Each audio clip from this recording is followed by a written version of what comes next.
Welcome back at WNST. I get to catch up with old friends, and there's a lot of folks I only talk to during this week or this period of time.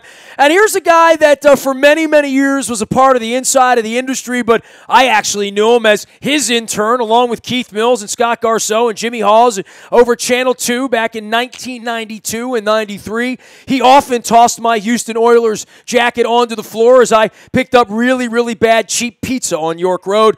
He then went on to the Maryland Jockey Club for a long, long time, is now out of the sports industry, but certainly as inside a horse guy as I know for 20 years working in the horse racing industry at the Maryland Jockey Club. We welcome on Mike Gathagan, who's now outside the industry, as I say, down in Annapolis, doing some good work down there on behalf of some lobbying groups and others, but we'll be back here probably with a Black-Eyed Susan in hand at some point this weekend. Mike Gathagan, it feels good to not be working this weekend, but apparently they're putting you to work on Saturday, right? Yeah, I'm going to do a little work for a local affiliate. Oh, you could say WBAL. I get along with Gary Behagan. Right. It's fun. Gary Behagan's listening right now. Hollander's in a wedding, and they want somebody that sort of knows a little bit about Preakness, so Millsy went to bat for me, and I'll be on the Jock's porch with he and Schmucker on Saturday afternoon. Face made for radio is what they would say, right? Well, I definitely have a face for radio, so I'll fit right in with those two. Well, all of these years and all of the Preaknesses and all the history and you being the guy giving me a Preakness press pass. And by the way, I do appreciate you credentialing me, at the Maryland Jockey Club and recognizing me as a formal member of the media. So I want to doff my cap to you on that as I sit in the press box at the Caps games this week. I would just say for the race, I'm glad it's still here, right? I mean, I turned 50 this year. I am on the record as worried about the football and the baseball team's long-term survival here without Fortune 500 companies and all of that stuff and facilities that are now going on a quarter of a century old. That's how old we are now. We're no longer these young people, but if you would have asked me at the turn of the century whether the Preakness would still be in Baltimore at Old Hilltop in 2018, and I've been doing this on the radio now for 27 years, Mike, I would have said that'd be a long shot if it's still at Pimlico and they haven't put a nickel into it. Well, here we are, and every year we're going to talk about it and the future and all that stuff, but 140,000 people came last year. I don't think the Preakness is going anywhere, bro. Yeah, it's going to be interesting to see. I mean, I was at the Preakness at Pimlico for 14 years, and every year this week, the TV stations and the radio stations and the papers would come in with the story, and that is this the last Preakness in Baltimore? So this isn't the this is like Groundhog Day all over again. Well, you were there during the lowest of the lows. I mean, you were there that day when it was you and me and nobody else in the infield, and they took the beer away. I mean, but, I'll tell you that though, Nestor, Tom Chukas saved the Preakness, though. There was someone going to get really hurt in there. That infield was getting out of control, and no doubt. What Tom did was the right thing. That first year, nobody showed up, but he had the right idea, and bringing in the bands and exciting the young people without it being, it's still a big party out there, but it's not dangerous like it was before. I mean, my next door neighbor is an emergency room nurse at Sinai, and a couple days after Preakness that year, she came up to me as I was mowing my lawn, and she's like, God bless your boss, because what he did, made our lives much easier, and she kind of went through some things that had happened throughout the years on Preakness Day, and I still believe that move that Tom made was the right move to make. Well, there's no doubt about it, and it's been reinvigorated. We don't see toilet runnings anymore, and look, Mike, I mean, wink, wink, nudge, nudge, I was out there in the 90s. I saw it all, and I dodged flying beer cans and thought, how long are they going to allow this to happen? And that doesn't exist anymore. This is something that anybody could say. I could say to my son, go out to the Preakness, you'll have a good time this weekend, no matter where you are, weather notwithstanding. But we got a race here, and here comes Bob Baffert again, and I guess for the PR guy in you, this is the dream that the statesman comes in for this. But I often wonder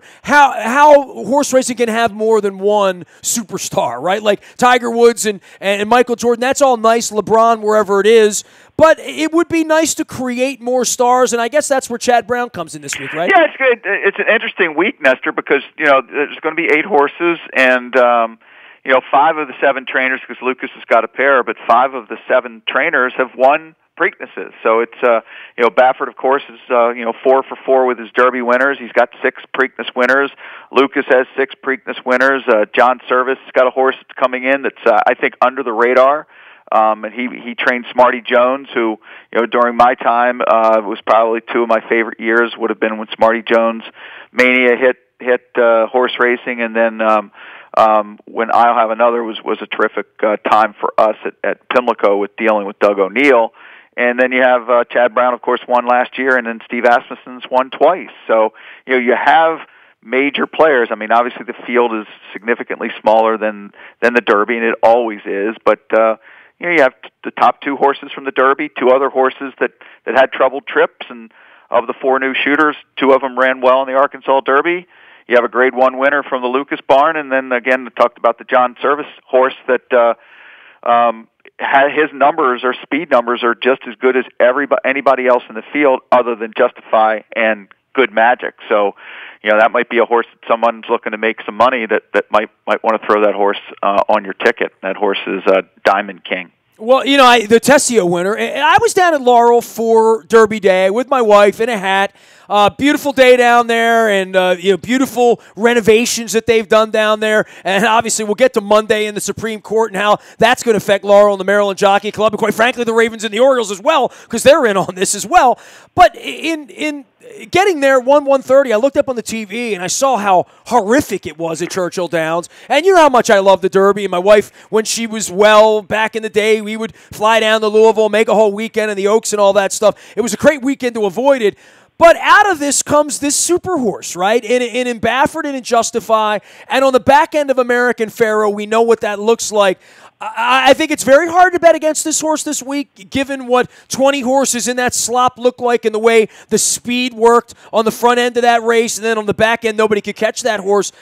We're going to have a lot of precipitation on the track this week. I don't know how Saturday's going to go, but the track's going to be plenty moist all week long here as Justify comes in. Everybody going to try to beat this horse. This horse looks like a real powerhouse. It looks like a special year here. No, there's no question, and I know that Keith Fustel, who does the morning line at the racetrack, and he also works for Equibase, so he's a chart caller, and he goes down to the Derby every year, and I talked to him the day after the Derby, and he said this horse is way better than American Pharoah. Wow. In a year, Nestor, that this 3-year-old crop is way better than the 3-year-old crop in 2015. No disrespect to American Pharoah, but the crop that he beat in 2015 is nowhere to compare to what we have this year. I mean, that was a really good Kentucky Derby field. You had 8 to 12 legitimate horses in that race, and he won for fun. So it's going to be interesting. I know that everyone's going to be with a shorter field. You can be better placed, and I'm sure they all want to be within a couple lengths of the lead at the first turn, and you also have some speed in there. Diamond King's got some lick, and early lick, and Tenfold can be up there as well as Quip. You're talking about 3 of the new shooters, but are they good enough to hang with him? But it's always exciting. I mean, anytime you have the Derby winner coming in, and that's happened every year since starting in '85 that the Derby winner came to the Preakness, and it's always exciting. I know I'm just looking at the numbers, and 6 out of the 14 years I was there, that the Derby winner also won the Preakness, and as you know, been in the sports industry here for 35 years, that it is very exciting in Belmont that first Saturday in June when there's a Triple Crown on the line. Well, we've had a couple of bus trips up there for Funny Side and Big Brown and Smarty Jones, and have been disappointed every single time. I didn't make the American Pharoah a couple of years ago. That was the first year I was out of the business.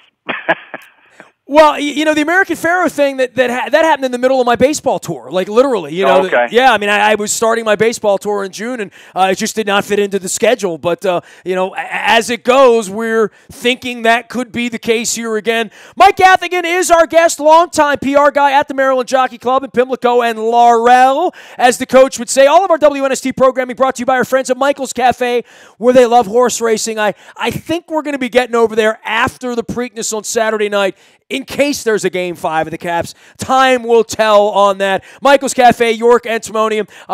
you know about it. You know about the crab cakes and the split-level soup. Come by, get one of those prime steaks over there. Grab yourself a Merlot or a Malbec or a Cab, in my case, and maybe watch the hockey game with us on Saturday night, as well as horse racing all day long. Also, the Baltimore Brigade get home next Friday against the Philadelphia Soul. I got my Brigade hat here. We're going to have Ron Jaworski on next week. We're going to talk some Flacco with him, some large action as well, and promote the AFL. You can learn more about all they do at BaltimoreBrigade.com, as well as the Monumental Sports app. They got a really cool camera angle they're using in the indoor game now that I think you'll dig if you see that. Also, the Modell Lyric, our partners. William Shatner there on Wednesday night, and of course, Steely Dan coming up on October 11th, the week of my 50th birthday, as well as Kansas the Band. You know, Dust in the Wind. David Ragsdale from Kansas is going to join us here a little later on in the week on our Facebook and our YouTube. You'll hear it on WNST.net. Modell-Lyric.com for a full complement of all of the stuff they do. Mike Gathagan is our guest. He'll be on BAL all day long on Saturday doing racing as they make the turn, as they say, in Old Hilltop. You know, Mike being gone from the Jockey Club and all that stuff, and you could talk to all the shortcomings, longcomings, good, bad, and ugly of all the things out at Pimlico, but every time I go out there, and I'll be out there on Thursday morning running the raindrops for the Alibi, I walk past the stakes barn where I first saw Ferdinand was the first Triple Crown horse I saw there grazing with Charlie Whittingham many, 32 years ago now. But the first time I ever went out there was in 1984, and I drove News American Film. I had to go out on the corner and grab a whole bunch of film canisters to run them back to South Street so that we had the pictures from the race that day. And I had to walk to the door with a fake press pass that did not have my name on it, that I think I still have. And I passed Howard Cosell by the ABC, trucks that were there. Right. And he was such a tall man, And when that's literally the thing I think about when I think of my first Preakness is that was the day I passed Howard Cosell as a 16-year-old kid running film canisters. And then there's everything about the drunkenness, the girls, the chicken, my beer buddies from Dundalk, Clem Florio, Charlie Ekman, Chris Thomas, standing on the roof and going out to that ledge where I looked down and I saw Jack Whitaker next to Pete Axthelm, next to Jimmy the Greek Snyder, and all of their standing posts that they would have back in the 1980s. And think that it's still there and it's still running at the same track, and knowing all of the problems. Look, I don't think it's here forever, and, you would be a testament that Mike Miller, everybody at the State House, nobody in Baltimore, the mayor, the governor, nobody wants the race to move, and I know you fought it for 20 years. I don't know that that's the tenor anymore, that we sit and talk about it, and at some point I'm resigned to the fact that they ain't fixing Pimlico. Yeah, and the state's not coming in with money to fix Pimlico, and all of that, that's bluster. But I don't know what happens to the Orioles and the Ravens 10 or 20 years from now. I do wonder aloud as I see franchises moving freely, and I see casinos popping up. But I also see that racing is more vibrant than it maybe was 10 or 15 years ago, and you could probably speak to that with much more authority than me. Well, I mean, they certainly, the handle's been up recently. I know Sal Sinatra, the new GM, or it's not so new anymore, this is his fourth year, but, under Sal's, they've changed some live racing days. So now they're racing on Mondays and trying different things to help the handle, and they're just trying to maneuver it. It's a tough business. It's, there's a lot of competition out there, and you're just trying to get as many eyes on you as possible from the OTBs of the world. I mean, you said you and your wife were at Laurel on Derby Day. I was at the Timonium OTB. It's right around the corner from where I live, and it's a terrific venue, which is a lot of those things didn't exist during my tenure at the Maryland Jockey Club. I mean, they have 6 or 7, I think, OTB outlets right now that we didn't have when I was there. So, that also helps the product. So I know it's not always about how many people are physically at the track that day. It's a lot of times how many eyes are on you in simulcast land and putting out a good product and racing 3 or 4 live days a week so you can have larger fields versus running 5 days a week. So there's a lot into it just to try to improve the business and but clearly, like you were mentioning before about the greats in the sports world, they were at Pimlico, and that was always when I would drive in and turn off Northern Parkway onto Winter Avenue and just think of all the great horses that ran at Pimlico, and that's if things don't work out, that'll be what I'll miss a lot about. But again, we all miss everything about Memorial Stadium, and here we are. It's 27 years later after it closed, and we got over it. So I'm sure we would. I'm still wondering why they built Camden Yards if nobody's going to come down there anymore. But that's another story altogether. Mike Gathagan joining us here. You can follow him out on Twitter at Mike Gathagan. After many, many years in the sports business, as my one-time colleague and boss at Channel 2 and ABC 2 with Scott Garceau and Jimmy Hawes, we had a lot of fun back in the day. We were an NBC affiliate back then, Nestor. Yeah, I guess we weren't ABC 2. We were. That is correct. And I remember you saying, "Go log the Bullets game," right? Well, you were there.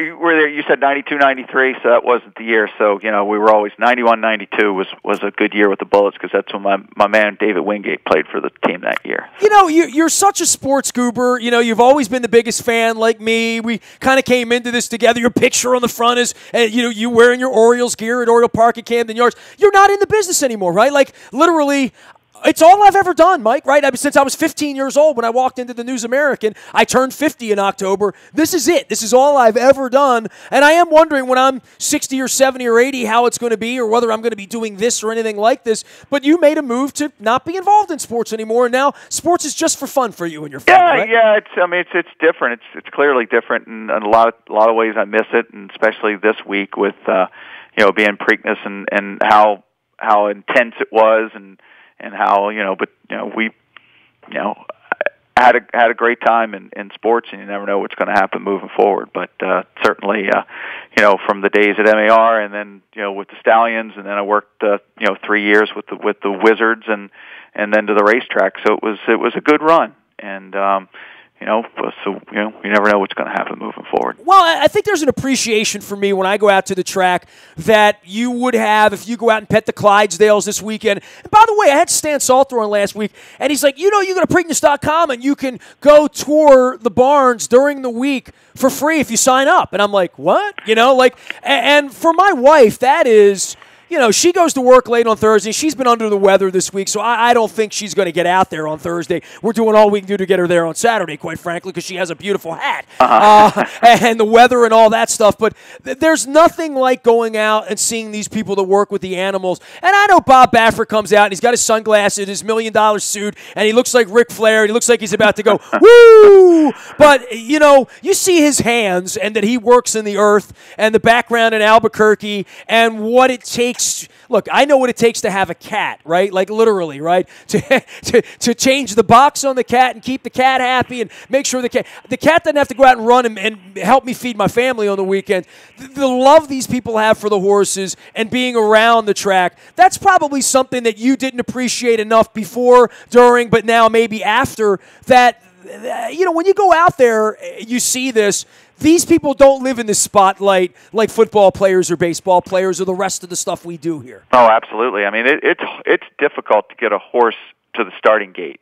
Just when they're a foal, and then it's a yearling, and then they're just you're just trying to train them, and they're 1,000-pound animals on little skinny legs. I mean, it's and they're smart. It's just a tough business. I mean, it's the trainers are grinding every day. I mean, they get up at 2 a.m. and they're the love of the animal, and they're there. They work 18 hours a day, 365. And then you have the jocks who, a lot of them are making a lot of money, but they're one fall away from their career being ended or their lives being ended. I mean, it's a tough business. And have you ever been on a horse? When I was like 7 years old. I've never been on a horse. My wife, Billick has horses. He's like, come on down, ride him. We need somebody to ride him. His wife, Kim, I'm 50 years old, man. My ass ain't getting on a horse. I mean, when I go to the track, and I was down there 2 weeks ago, and I see the animals, and Stan, I went out to the little place at Laurel where they do, they're between race, right? Yeah, I mean, I'm just there, and they're bringing the horses to the paddock, and I looked and I'm like, I'll pet it, I'll feed it a carrot, something, some mints or something, but no, thank you, Yeah, it's amazing, and again, they're going 40 miles an hour too around that track. So when people are out there this weekend, they're going 40 miles an hour. So it's like going up York Road. Mike, appreciate the visit, man. Save your pipes. You're going to be doing some talking on Saturday. Anything that, helpful hints to people or anything people should know before they get out there on Saturday? I really put your PR hat on. To go out on Friday. I think that, the weather is looking dicey. Yeah, thank you. But that day to me is a better day than Preakness Day because you're talking about 40,000 people there. The card itself, they drew Sunday for the card, and it's a wonderful betting card. So you have a lot of opportunities to make money on Friday as well. You have a nice crowd out there. It's not the craziness that it is on Preakness Day. You get to wear pink. Everybody looks good in pink, right? You can wear pink. You can wear but you don't have to get dressed to the nines, but you can certainly get dressed up. But I'll be there in the grandstand trying to make some money that day, and got to take a look at the card. But I know that I was out on Sunday at the track, and the racing office. They were very pleased with the card. So it's just a matter of hopefully they could stay on the turf, and the fields will stay strong, and it'll be a wonderful day for them. Well, with the wetness in route, the one thing we don't have to worry about from the race itself is we know Justify can run on the slop. We know Good Magic. I mean, that's one part of this is he a mutter? Yeah, kind of, sort of. Did you see the Derby run, right? Yeah, a lot of that has to do with their breeding, their sires and their dams, and just determined, and a lot of horses run better on an off track, and it'll be interesting to see. It's going to be hard to beat Justify and Good Magic. They ran 1-2 in the Derby for a reason. Obviously Justify got a great trip. Mike Smith was clean as a whistle, and and that's the one thing too is he's a tremendous rider. I know he hasn't won a Preakness in 25 years on Prairie Bayou in '93, but wow. There is not a better big race rider than Mike Smith, and he's come close in the Preakness several times, second place a few times, but he is a big time rider, and and that's it'd be hard to bet. Again, it's going to be hard to bet against him, but and you're going to have to include him in your tickets. But I think that you can get some money in the triples and supers because the rest of the field after those top two, I think they are all pretty even. You talk about Lucas, we talked about him, and he's got two of them in here, including a horse that finished like sixth in the Derby. He's done this before. He's come in and with Oxbow, he beat Orb in 2013, and Tank's Prospect, who finished like fifth or sixth in the Derby, came back and won the Preakness and in a record time. And it's going to be interesting. I know it's hard to every year though, Nestor. We would always say not every year because when Giacomo and Mind That Bird while I was there, they were long shot Derby winners. But every other year I was there, everyone was all ready to anoint the Derby winner, the Preakness winner before we even ran. And more often than not, the Derby winner didn't win. So, we'll see how it goes. He's going to be tough. Again, Keith Fustel is one of the sharpest minds in horse racing, and he said this horse is way better than American Pharaoh. And to me, that's going to be in the back of my mind when I'm out there gambling on I'm Saturday. going to hold Keith to that when I get him on. And, for all the horse racing people joining us here this week, I have so much appreciation for your expertise, making a little time, Mike. I appreciate you coming on. And I know you're off and doing other ventures, but enjoy your time back at the track this weekend. Call the race straight on Saturday. We'll try to keep everybody dry out there. Yeah, right? It's going to be fun. Thanks for the time and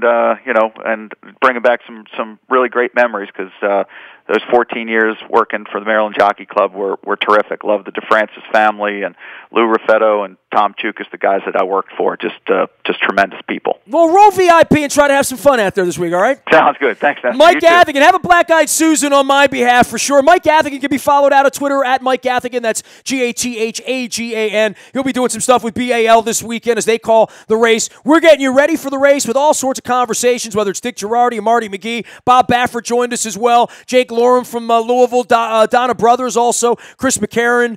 Stan Salter. Randy Moss has been here, Lafitte Pinkai. John Eisenberg and I went back and forth on the race, so you'll be hearing tons and tons of horse racing here at WNST.net all week long. You can find it all in the buyatoyota.com audio vault 24 hours a day from anywhere in the world on your mobile device by downloading the TuneIn Radio app. Listen live anywhere you want. No static at all, just like Steely Dan, who's coming to the Model Lyric later on. Howard Bank presents our Be More Positive community and charity series each and every Thursday here, along with our friends from Cole Roofing. I have my Cole Roofing mug here. I put a little bit more Kona blend in there from Royal Farms. Cole Roofing and Pfister Energy, they fix corporate and commercial roof spaces. Lots of rain this week. We know that. If you got a leak, don't let it goof on your roof. Go to ColeRoofing.com. Bill Cole will be joining us this week talking some Preakness, and I think he's going to the Black Eyed Susan on Friday from what I understand as well. Royal Farms in the cup, real fresh, real fast all the time. Coffee, Ben & Jerry's, fried chicken, Western fries, they got it all there. Make sure you're downloading that app and using that Royal Farms app when you're pumping your gas. You'll get your Western fries and your chicken for free once you earn those points. Royal Farms, real fresh, real fast. Also want to give a shout-out to Pizza John's. You hear the ads here, but you don't see me eating the pizza. You got to go to Facebook and Twitter to do that. Been a couple weeks since I've been to Pizza John's. This might be a time to get down there, grab some pizza for a Caps game in the future for yourself as well. And maybe we'll ring that Stanley Cup bell one day and be drinking that champagne out of there. Maybe I'll take the Stanley Cup to Essex and Pizza John's. Pizza John's in the Stanley Cup. That would be tasty, wouldn't it? Give me the works. That's what I say. Back Riverneck Road, they've been doing it down there for 50 years. Pizza John's. Don't forget the raviolis and the subs and the meatball subs and the cheesesteaks. They're tasty too. But if you're going once, get the pizza. Pizza John's in Essex, Back Riverneck Road. I am Nestor. I'm on Facebook, Twitter, LinkedIn, Snapchat, Instagram, streaming live on our Facebook as well as our YouTube, WNSTV channel. And you can email me anytime with praise, complaints, criticism, and sometimes profanity. Nasty at WNST.net finds me. I am Nestor. We are WNST.net, AM 1570, and WNST Towson, Baltimore. And we never stop talking Baltimore sports.